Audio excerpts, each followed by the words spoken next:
যেখানে 164 দিয়ে দেয়, একজন আসামি ধরা পড়ে, সেখানে আর কি থাকে আসলে, আর কিছু থাকে বলে আমার মনে হয়। ইচ্ছা করলেই, সরকার চাইলেই 3 থেকে 7 দিনের মধ্যেই এ ধরনের বিচার নিষ্পত্তি করা সম্ভব। রামিসার মতো ছোট্ট একটা 8 বছরের শিশু, যে এখনো শিশু থেকে মানুষই হয়ে ওঠে নাই, যার জীবনের প্রতিটা স্তর এখনো বাকি আছে, যে এখনো একটা পূর্ণাঙ্গ মানুষ হতে পারেনি, সেই ফুলটি অকালেই ঝরে পড়ে গেল। একটি শিশু আগামীর ভবিষ্যৎ, সেই ভবিষ্যৎগুলো আমরা প্রতিদিনের ঘটনায় পত্রপত্রিকা, মিডিয়া মারফতে জানতে পাচ্ছি।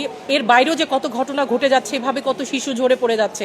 যে জাতি এই শিশুকে, আগামীর ভবিষ্যৎকে সুরক্ষা দিতে পারে না, সে জাতির ভবিষ্যৎ আসলে কতখানি নিশ্চিত, এটুকু আমরা নিজেরাই আইনজীবী হিসেবে দ্বিধাহীন। তো আমরা যদিও জানি আইনের বিষয়গুলো, তারপরেও যদি এ ধরনের চাঞ্চল্যকর ঘটনার ক্ষেত্রে আসামি ধরা পড়ে, 164 দেয় এবং আশেপাশের সাক্ষ্য প্রমাণ থাকে, তাহলে আমার কাছে মনে হয় এ ধরনের ঘটনা ইচ্ছা করলেই, সরকার চাইলেই 3 থেকে 7 দিনের মধ্যেই এ ধরনের বিচার নিষ্পত্তি করা সম্ভব। এবং এ ধরনের ঘটনার ক্ষেত্রে আপিলের বিধানও আমার কাছে মনে হয় যে অযৌক্তিক। রামিসার যে বিষয়টা, আসলে আমরা ঘুমোতে পারিনি, ঘুমাতে দিচ্ছে না আমাদেরকে, দেয়ালে পিঠ ঠেকে গেছে। হ্যাঁ, আমাদের মনে হয় যে সকলেরই প্রতিবাদ জানানো উচিত।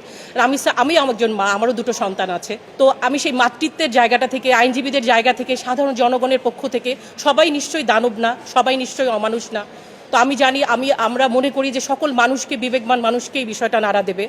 সরকার চাইলে, ইচ্ছা করলে এ ধরনের দানবদেরকে দমন করার জন্য, আগামীর ভবিষ্যৎ প্রজন্মকে সুরক্ষা দেওয়ার জন্য এবং আমাদের এই জাতিকে সুরক্ষিত রাখার জন্য এদের দৃষ্টান্তমূলক শাস্তির ব্যবস্থা করবেন। আসলে এখানে যেখানে একজন আসামি 164 দেয়, তো সেখানে আসলে আপিলের নামে, আনুষ্ঠানিকতার নামে এটা আরেকটু বিচার বিলম্বের দিকে নিয়ে যাচ্ছে কিনা, বিচারহীনতার দিকে নিয়ে যাচ্ছে কিনা, মানে যত বেশি আনুষ্ঠানিকতা আমার কাছে তত বেশি অস্পষ্টতা লাগে আসলে বিষয়গুলো। যেখানে 164 দিয়ে দেয়, একজন আসামি ধরা পড়ে, সেখানে আর কি থাকে আসলে, আর কিছু থাকে বলে আমার মনে হয় না।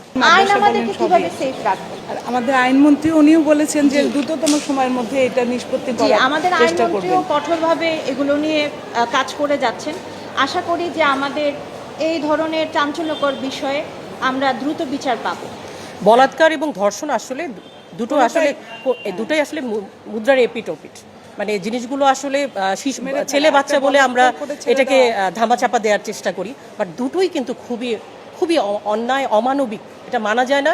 এবং এই শিশুগুলো, মাদ্রাসার এই শিশুগুলো ট্রমার ভেতরে বড় হয়। একটা সময় সে নিজেও এমন হয়ে যায়, বাবা মাকে জানাতে পারে না। এবং হুজুররা এমনও আমরা জানতে পারি যে হুজুররা এমন হয়, তাদেরকে ভয় দেখায় যে আমরা ঐশ্বরিক, আমরা তোমাদেরকে তোমরা এই কথাগুলো বলবে না বাবা মাকে, এভাবে ওদেরকে মানসিক ট্রমার মধ্যে ফেলে দেয়।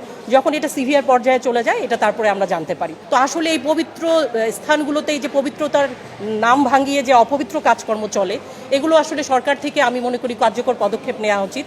তাহলে এই বলাৎকার, ধর্ষণ সবকিছুই বন্ধ হবে।